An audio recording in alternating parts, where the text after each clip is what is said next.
The woman carrying Victoria Kane's child was being paid $3 million to disappear from her life. The check lay between them on a black marble desk. Beyond the penthouse windows, Manhattan glittered beneath a winter storm and the silver Kane Holdings logo. Mara Vale stared at the number written in Victoria's precise hand, enough to buy silence, distance, and a new life, enough to put a price on the nights Victoria had held her. Mara's palm moved instinctively toward her stomach before she stopped it. She had taken 2 pregnancy tests that morning, then a blood test at a private Omega clinic. All 3 gave the same answer: 6 weeks. Victoria stood with her back to the desk, flawless in a charcoal suit, her pale hair pinned at the nape of her neck. She did not turn around. "The transfer can be completed tonight," Victoria said. "There is also an apartment in Boston under a trust. No one will connect it to Kane Holdings." Mara's throat burned. How considerate. Victoria's shoulders tightened, but her voice stayed cold. "You will be secure." Secure. Mara looked at the newspaper beside the check. Victoria Kane to marry heiress Celeste Arden in merger of the decade. Their engagement portrait looked inevitable. For 2 years, Mara had arrived through private elevators and left before sunrise. She had told herself privacy was not shame, and Victoria's hand at the small of her back meant more than words. Now she understood. She had not been a secret because she was precious. She had been a secret because she was temporary. "Is this what you give everyone when you are finished with them?" Mara asked. Victoria finally turned. Her ice-gray eyes revealed nothing. "This is not a discussion we can afford to have." "You mean your merger cannot afford it?" "The announcement has already been made, and that answers everything." Victoria stopped an arm's length away. Her alpha scent, winter pine and rain on stone, reached through Mara's suppressants. Once, it meant safety. Now it felt like a locked door. "Sign the agreement," Victoria said quietly. "Please." The last word nearly broke Mara. She wanted to press Victoria's hand against the life hidden beneath her ribs and watch those gray eyes soften. Then Victoria's phone lit with a message from Celeste. Mara picked up the check, tore it once, then again, and let the pieces fall onto the marble. "Keep your money." For the first time, Victoria's control cracked. "Mara, you chose your company. I hope it keeps you warm." She walked away before Victoria could see her cry. By midnight, Mara's phone was in the Hudson. Within 3 days, Mara Vale no longer existed on any payroll, lease, or medical form in New York. She took her mother's surname, Quinn, and settled in Bellwether, a coastal town where the winter sea turned iron gray, and nobody cared about her past. Mara found accounting work at Harborlight Systems and rented a cottage with a leaking roof. She told her new doctor the other parent was unknown. For months, she listened for expensive cars on the road. None came. Victoria's wedding appeared in magazines. Kane Holdings absorbed the Arden shipping empire, and financial reporters called it a flawless victory. Mara stopped waiting to be found. Her son arrived during a thunderstorm, angry and loud and perfect. When the nurse placed him in her arms, he opened his eyes, ice gray. Mara laughed and sobbed at the same time. "Hello, Eli," she whispered. "It is you and me now." 7 years later, Eli Quinn sat at the kitchen table in safety goggles, dismantling the toaster. "It was already broken," he explained. "It burned 1 piece of bread. That is how mechanical decline begins." Mara took the screwdriver from him. Eli wanted to understand every machine and quietly studied every adult. He tilted his head while thinking and asked questions that exhausted his teachers. He also had Victoria's eyes. They were pale and unusual against his dark lashes. Mara had invented a Norwegian grandfather to explain them, But Eli had discovered probability and was becoming suspicious. "Your lunch is on the counter," Mara said. "Shoes. Backpack. No experiments before school. Can I continue after school? If the house is still standing." He grinned and kissed her cheek. He still slept with a stuffed octopus named Professor Blue and believed cinnamon toast solved emotional problems. Mara watched him run toward the school bus, then turned back to the stack of unpaid bills. Harbourlight had lost 2 contracts, and the bank refused another extension. Mara's payroll salary covered rent, Eli's asthma medicine, and little else. Still, she had built an honest life. At 9:15 that morning, every employee at Harbourlight received the same email. "Acquisition completed. Kane Holdings." Mara read the name once. Then the room narrowed. Her coffee slipped from her fingers and shattered across the floor. The email announced that Kane Holdings had purchased Harbourlight Systems in full. All departments would undergo immediate review. The acquiring CEO would arrive personally on Monday. Victoria Kane was coming to Bellwether. Mara locked herself in the bathroom and fought for air. Kane Holdings purchased companies worth billions, not failing regional suppliers like Harbourlight. There was no reason for Victoria to notice it, unless she had noticed Mara. 2 months earlier, a trade journal had published Mara's employee award photograph. The caption said Mara Quinn, but the picture showed her profile, every line Victoria had once known in the dark. Rumors said Kane planned to close the branch or take its tidal turbine patent. Most alarming, Victoria had never personally inspected a company this small. Mara considered running, then saw Eli's science fair photograph. This time, escape would tear him from the only home he knew. So Mara prepared for war. On Monday, Mara grayed her hair, pinned it into a severe knot, and wore large glasses and a shapeless suit. She applied prescription scent blocker and lowered her voice until every word felt borrowed. "You look like you are pretending to be a librarian in a spy movie. New owners. I want to look serious." He narrowed those gray eyes. "Is this about the woman from the newspaper?" "Victoria Kane. She owns your company now. Her picture was online." Mara's coffee cup froze halfway to her mouth. She crouched in front of him. "Take the bus home today. Do not come to my office. If anything changes, wait at school and call me." "Why?" "Because things will be busy." Eli studied her like a contract hiding extra costs. "Okay," he said at last, "but your pulse is fast." At 10 o'clock, 3 black cars stopped outside Harbourlight. Victoria entered with 6 executives, 2 attorneys, and the silence that followed power. 7 years had sharpened her. A silver streak marked one temple, and the building seemed to rearrange itself around her. Mara stood with the finance team near the conference room and stared at a spot above Victoria's shoulder. Victoria greeted the president and looked down the line. Her gaze passed over Mara. Mara almost collapsed from relief. Victoria sat at the head of the crowded conference table, directly across from Mara. Department leaders presented forecasts and begged for funding. Then she opened Mara's payroll report.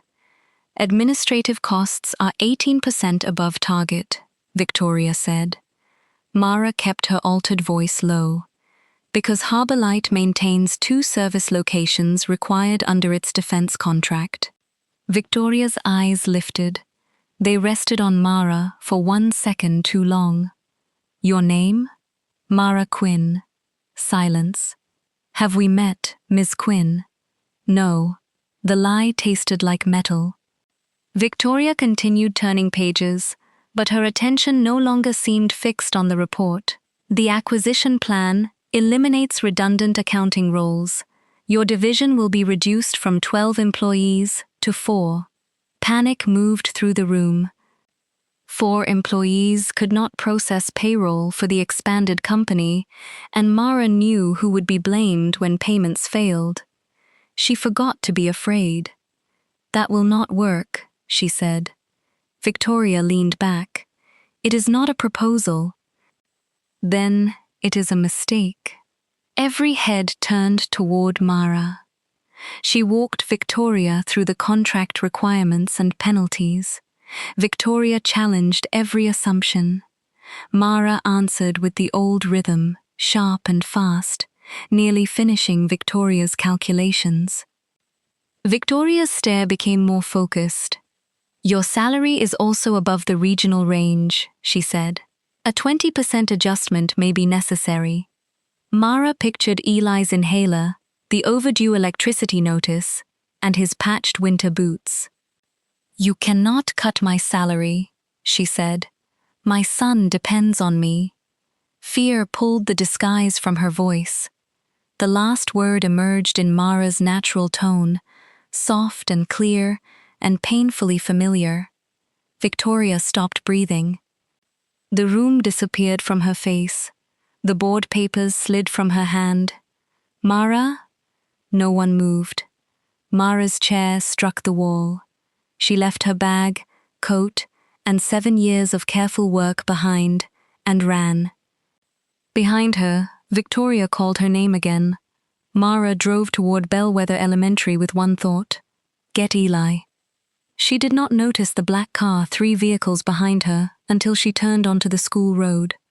Victoria had followed. Mara parked crookedly as the dismissal bell rang and children poured through the doors. Victoria's car stopped across the street. Victoria stepped out, but did not approach, uncertain of where she was allowed to stand. Mara saw her and moved toward the school entrance, intending to intercept Eli before he looked across the road. She was too late. Eli emerged carrying a cardboard model of the solar system, Saturn tilted dangerously over his shoulder. He spotted Mara, smiled, and then noticed the stranger beside the black car. He stopped. Victoria stopped too. The color drained from her face. 7 years vanished in the space between them. Eli had Mara's mouth and dark hair, but his eyes were unmistakable. Ice gray, ringed with silver. Victoria's eyes. He tilted his head, silently considering the woman who stared at him as if the world had broken open. Victoria's hand reached back for the car to steady herself. Her knees seemed to weaken. Her lips parted, but no sound came. Eli crossed the sidewalk toward Mara, still watching Victoria. "Mom," he said, not quietly enough. "Why does she have the same eyes as me?" Mara could not answer. Eli adjusted Saturn. "Are we related? Because our eye color is statistically unusual." Victoria's breath broke into something between a laugh and a sob. "How old is he?" she asked. Mara pulled Eli close. "Victoria, not here." "How old?" 7. Victoria closed her eyes. When she opened them, they were wet. "I have a son." Mara had imagined this moment for years. In nightmares, Victoria arrived with lawyers. In other dreams, she opened her arms, and Mara surrendered every ounce of pain. Reality was quieter. Victoria stood across a school road in a suit worth more than Mara's car, looking not powerful, but devastated. Eli looked up at Mara. "Is she my other mother?" Mara's silence answered him. Victoria took one step forward. Mara tightened her hold, and Victoria immediately stopped. That restraint was the only reason Mara agreed to speak with her. They met an hour later in a quiet diner near the harbor. Eli sat in the booth beside Mara with hot chocolate and a book about ocean currents. Victoria sat opposite them, her untouched coffee cooling between her hands. She had dismissed her driver and lawyers. No one else knew where she was. Eli examined her openly. "Do you like machines?" he asked. Victoria blinked. "Yes." Mom said my other parent was good at solving problems. Mara looked down. Your mother said that? Victoria's voice softened. She said several things. Some may have been invented. Despite everything, Victoria almost smiled. Mara asked Eli to sit at the counter with Nina, the diner owner, while they talked. He agreed only after making Mara promise not to leave without him. The moment he was out of earshot, Victoria's expression changed. You hid my child from me. Mara folded her arms. You paid me to disappear. I did not know you were pregnant. Would it have changed anything? Everything. You were getting married. Victoria looked toward the window. Fishing boats rocked in the dark water beyond the glass. The Arden marriage was a condition of the merger. My father had tied control of our voting shares to it before he died. If I refused, the board would have removed me, broken the company apart, and sold 20,000 jobs with it. So you sacrificed me instead. Pain crossed Victoria's face. Yes, the admission struck harder than an excuse. I told myself the marriage would be ceremonial, Victoria continued. Celeste knew the arrangement. I believed I could stabilize the company and end it after the required term. And I was supposed to wait in a hidden apartment until then? I thought the money would give you freedom, protection. You never asked what I wanted. I was afraid asking would make it impossible to let you go. Mara's laugh held no humor. You gave me money because telling the truth would have cost you more. Victoria lowered her eyes. That is true. For several seconds, there was only the sound of dishes and Eli quietly explaining planetary tides to Nina. The marriage ended 4 years ago, Victoria said. Celeste and I were never mates. We were barely friends. That does not return the years you lost. No, and it does not erase what you did to me. No. Mara had expected Victoria to argue until truth became something she could control. Instead, she accepted every blow. Why Harbor Light? Mara asked. Victoria's fingers tightened around the coffee cup. I saw a photograph 2 months ago. The caption said Mara Quinn, but I could not be certain. I commissioned a background review. It began in Bellwether 7 years ago. Nothing existed before that. Cold spread through Mara. You investigated me. I searched for you after you left, for years. I thought the photograph might be another false lead. So you bought my company. Harbor Light refused to release personnel records. Buying it was the fastest legal way to confirm whether you were there. Mara stared at her. Victoria had spent $80 million to ask a question she could have answered with one honest phone call 7 years earlier. That is the most insane thing I have ever heard. I have had a difficult day. Mara almost laughed. She hated herself for it. Victoria looked toward Eli. I will not file for custody. You expect me to believe that? My attorneys will put it in writing. I will not take him from you. I will not make a public announcement. I will not approach him without your permission. What do you want? Victoria's composure failed again. A chance to know my son. The word came out rough. One visit, she continued. Supervised, if that goes well. Perhaps a phone call. I will follow whatever limits you set. Mara looked at Eli. One devoted mother was better than 2 parents trapped by resentment, but the secret no longer protected him. It excluded him from a decision that belonged partly to him. 1 hour on Saturday, Mara said. At the public library. I stay in the room. Victoria nodded immediately. You do not buy him expensive gifts. Understood. You do not make promises you cannot keep. Something in Victoria's face suggested Mara had found the one rule that frightened her. Understood. On Saturday, Victoria arrived early with 1 paperback. Eli carried a clipboard. What is that? Victoria asked. Questions? He had written 43. The first was whether she preferred astronomy or biology. The second was whether she could roll her tongue. The third asked why she had not known he existed. Victoria answered the first two easily. At the third, she looked at Mara. Because your mother and I hurt each other, she told him. She made the decision she believed would keep you safe. I made a decision before you were born that gave her a reason not to trust me. Eli considered this and made a note. That is more complicated than Mom's Norway explanation. I imagine it is. By question 12, they were building a paper bridge between two tables. By question 20, Victoria had removed her jacket and was kneeling on the carpet while Eli explained load distribution. She never checked her phone. At the end of the hour, Eli asked, "Will you come next Saturday?" Victoria did not answer him directly. She turned to Mara. "May I?" The small request for permission unsettled Mara more than any demand would have. Yes. Victoria showed up the next Saturday, and the next.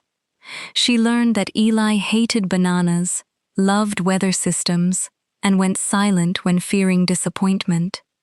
At his science fair, she wore a plain coat. When his turbine won second place, Victoria cheered too loudly. She called every Wednesday at 7. Once, a board meeting ran late, but at 6:58, she stepped out and phoned from a stairwell. Mara heard executives calling her name in the background. "You can call later," Mara said. "I promised 7. Victoria helped Eli design a rain gauge, learned his favorite game, and made terrible pancakes. She asked before touching him, posting his drawing on the refrigerator, or answering questions about the past. Eli's caution melted first. Mara's did not.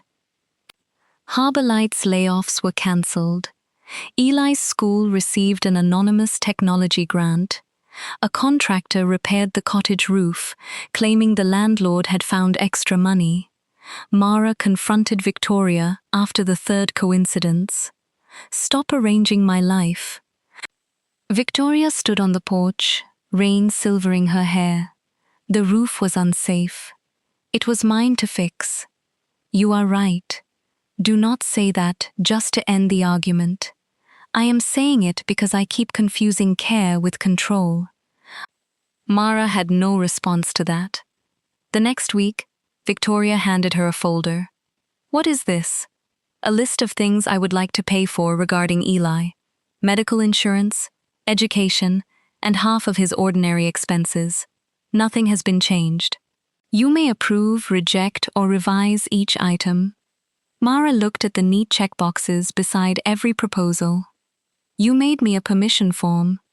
I am told normal people communicate before acquiring companies." This time, Mara did laugh. It lasted only a second, but Victoria looked at her as if the sun had risen. Then, Mara's body betrayed her.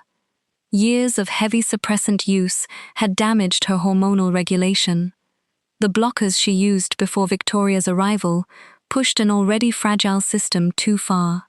She ignored the fever, exhaustion, and sharp pain in her abdomen until she collapsed beside her desk at Harbor Light. When Mara woke, she was on the office floor with Victoria's jacket beneath her head. Victoria knelt beside her, one hand hovering near Mara's face without touching. "The ambulance is coming. Eli. Nina is collecting him from school. I called the number on your emergency card." Mara tried to sit up. Pain tore through her body. Victoria's face went white. "Do not move." At the hospital, the doctor explained that Mara's endocrine system was entering a dangerous cascade. She needed treatment immediately and observation through the night. Mara heard only fragments: hormone shock, cardiac risk, possible surgery. She woke again after dark. Victoria sat in the chair beside the bed, still wearing the shirt stained from carrying her into the ambulance. "Where is Eli?" Asleep at Nina's. I spoke to him. He knows you are safe. You should go. Do you want me to? The question hung between them. Mara was frightened. She was tired of being the only adult in every emergency. For 7 years, she had never been allowed to fall apart because there had been no one to catch both her and Eli. No, she whispered. Victoria stayed. She did not use the crisis to confess love or touch Mara without asking. She spoke with doctors, took notes, and brought water. When another wave of pain made Mara grip the bedrail, Victoria offered her hand. You do not have to forgive me tonight, she said. Just let me keep you safe. Mara took it. Victoria's fingers closed carefully around hers. The familiar warmth hurt almost as much as the illness. By morning, Mara was stable. The doctor ordered 2 weeks of rest. Victoria arranged a temporary payroll manager and brought the proposal to Mara for approval. For the next 14 days, Victoria came to the cottage at 6 each evening. She cooked badly, washed dishes well, and supervised Eli's homework, while Mara recovered on the sofa. One night, Mara woke to voices in the kitchen. Will she get sick again? Eli asked. The doctors believe she will recover. That is not the same answer. Victoria was silent for a moment. No, it is not. Sometimes adults lie when they are scared. I used to hide the truth when I was scared. It hurt your mother very badly. I am trying not to do that anymore. Mara closed her eyes. Trust did not return like lightning. It accumulated quietly. A phone call made on time, a question asked instead of an order given, a promise kept when no one important was watching. 3 months after the acquisition, Eli invited Victoria to family engineering night at school. There will be photographs, Mara warned. Then I will stand wherever you tell me. Someone may recognize you. Do you want me to stay away? Mara studied her. Victoria had cancelled a trip to Singapore to attend. She had not mentioned that sacrifice once. No, Mara said. Eli wants you there. They built a model lighthouse. Eli wired the lamp. Victoria cut the frame, and Mara painted blue windows. They looked dangerously like a family. Then a photographer called Victoria's name. The room turned. Victoria moved instantly, placing herself between the camera and Eli. Security appeared at the door, but she did not order the photographer arrested or seize the phone. No photographs of the child, she said. You may photograph me outside. The reporter looked past her. Is that your son? Victoria's jaw tightened. Mara waited. One wrong answer could expose Eli. Another could deny him. Victoria glanced at Mara before speaking. That child is a private citizen, she said. You will respect his mother's wishes. She gave the reporter a brief statement outside, drawing every camera away from the school. By morning, the financial pages speculated that Kane Holdings' CEO had made a surprise visit to a rural education program. Eli's face appeared nowhere. Mara began to believe Victoria could change. The Kane Holdings board noticed the change too. Victoria had delayed a merger vote and moved half her schedule to Bellwether. Someone traced the school event and accessed a billing file connected to Eli. The first warning arrived in a sealed envelope at Mara's cottage. It contained a petition accusing her of deliberately concealing an alpha heir for financial leverage. No case had been filed, but the document was prepared and ready. Attached was a private investigator's report listing Eli's school, doctor, friends, and daily routine. Mara's hands went numb. Victoria arrived 12 minutes after Mara called. She read the papers once. Her face became colder than Mara had ever seen it. This came from my board. How do you know? because only 6 people have access to this legal template. Eli was upstairs. Mara kept her voice low. They followed him. They will not come near him again. The old Victoria surfaced in those words, terrifying and absolute. What happens now? I remove them. Can you? Victoria did not answer quickly enough. Family trusts controlled Kane Holdings, and a 2/3 board vote could suspend Victoria. An undisclosed child and company resources used to purchase Mara's workplace gave waiting rivals the evidence they needed. The board summoned Victoria to New York on Friday. She asked Mara to come. No, Mara said. I will not be displayed in that room while they discuss my son like an asset. I need you to hear what they offer. Why? Because it concerns your safety, and I will not make another decision for you in secret. So Mara went. The boardroom occupied the same tower where Victoria had once offered her $3 million. Mara entered through the front doors this time. She wore her own name on the security badge and kept her head high. 12 directors sat around the table. Celeste Arden occupied the seat beside the chairman. She was older than the engagement photographs, elegant and unreadable. The chairman slid a document toward Victoria. The situation can still be contained, he said. Miss Quinn will receive a settlement and relocate with the child to one of the family properties in Switzerland. The boy will be educated privately and introduced as your heir when the timing is appropriate. Mara felt sick. He has a name, Victoria said, and a vulnerability. Public knowledge will make him a target. Your investigator already made him one. The chairman ignored that. Complete a renewed marital alliance with Ms. Arden. Demonstrate stability. The board will preserve your position, and the child's future will be protected. Celeste's mouth tightened. She looked no more pleased than Victoria. And if I refuse, Victoria asked, we suspend you as CEO and petition for independent review of the heir's welfare. Ms. Quinn may face civil and criminal scrutiny for concealment, fraud, and interference with succession rights. Those claims are nonsense, Mara said. Perhaps. Court proceedings are expensive. Public ones are cruel. There it was. Not law, but pressure. The same weapon Victoria had used 7 years ago, money offered as protection from a threat created by powerful people. Mara watched Victoria read the agreement. For one terrible moment, history repeated itself. Victoria's face became still. Her fingers rested on the signature line. 20,000 jobs, the company her family built, and every piece of power she had ever fought to control, waited on one side. Mara and Eli waited on the other. Mara stood. I know that expression, she said quietly.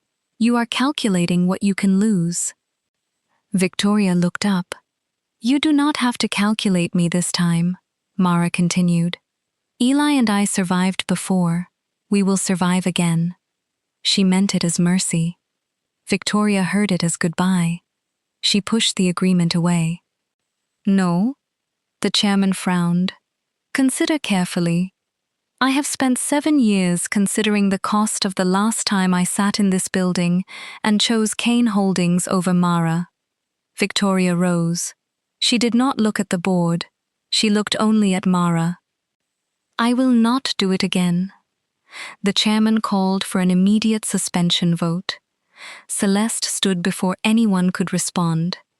You should know the press is waiting downstairs. Victoria's eyes narrowed. You called them? The board did. They plan to announce your medical leave after you signed. Celeste glanced at the chairman. I dislike being used as a leash. She handed Victoria her phone. On the screen, reporters crowded the lobby beneath live broadcast lights.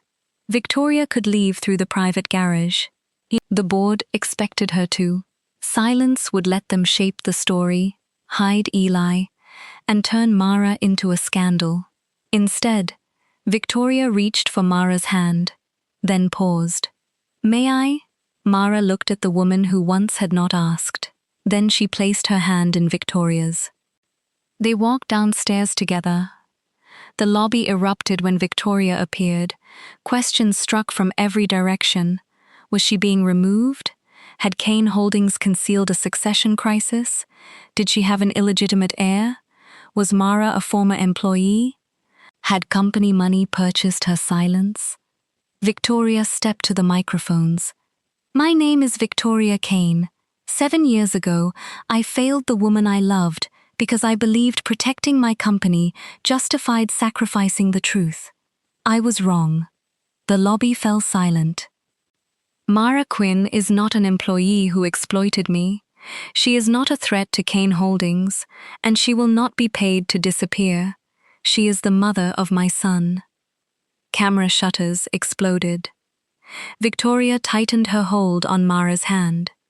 "His name is Eli. He is 7 years old. He is kind, brilliant, and entirely innocent of the choices made before he was born. I will not hide him as a private heir. I will not allow this board, this company, or my family name to be used against him or his mother." The chairman appeared at the balcony above them, signaling to security. Victoria continued, "The board has threatened my position if I refuse a marriage arranged for corporate control. Let me be clear, I refuse. If acknowledging my family costs me the office of chief executive, the office is theirs." Mara stared at her. 7 years ago, Victoria had chosen an empire and lost them both. Now she surrendered that empire without knowing whether Mara would ever love her again.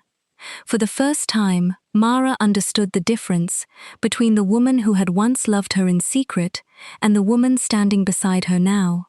Victoria was still afraid. She had simply decided that fear would no longer make her cruel.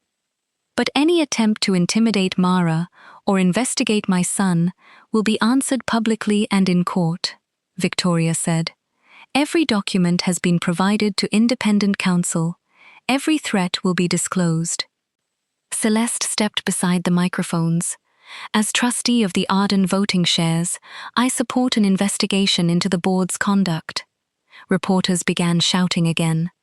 The chairman's plan collapsed in real time. 2 directors hurried toward the elevators. Kane Holdings stock began falling before Victoria and Mara reached the street. Victoria was suspended by sunset.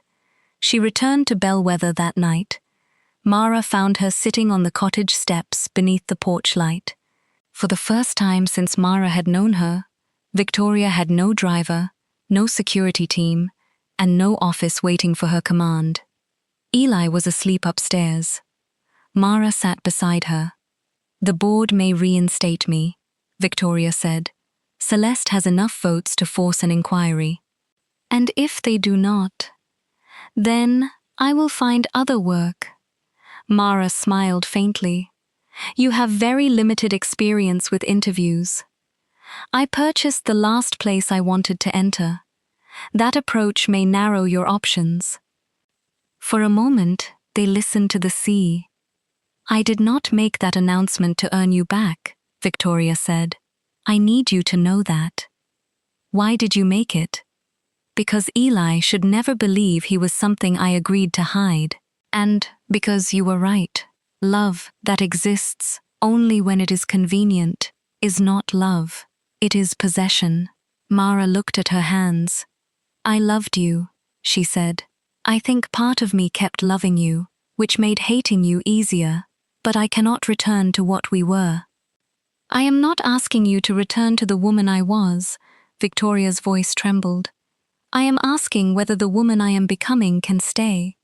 Mara thought of the hospital chair, the Wednesday calls, the permission form, and the way Victoria had placed herself between Eli and a camera. She thought of 7 birthdays Victoria had missed, and all the trust still waiting to be built.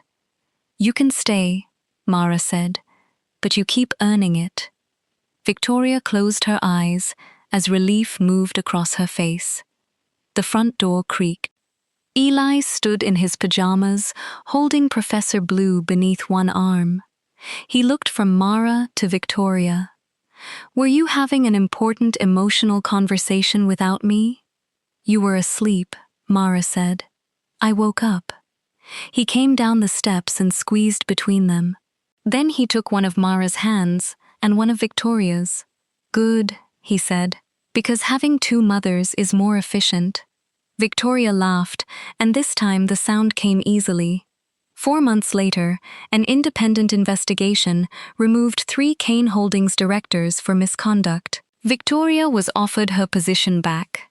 She accepted on one condition: the executive office would move from Manhattan to a new coastal campus in Bellwether, where Harbor Light's tidal technology became the center of Kane's clean energy division. Mara did not return as Victoria's assistant. She completed the certification she had postponed for years and became Harbor Light's Director of Financial Operations, with her own office, her own authority, and a rule against romantic conversations during budget meetings. Victoria broke that rule twice. On a bright spring morning, Eli presented his new tidal generator at the school innovation fair. He stood beneath a banner covered in waves and carefully explained how the current could power the harbor lights. When he finished, he searched the crowd. Mara stood in the front row, wearing her harbor light badge. Victoria stood beside her, no disguise, no private entrance, no distance left between them. Their hands touched openly. Eli smiled. His ice-gray eyes caught the light. For 7 years, Mara had feared those eyes would expose them. In the end, they were the reason all 3 of them finally found their way home.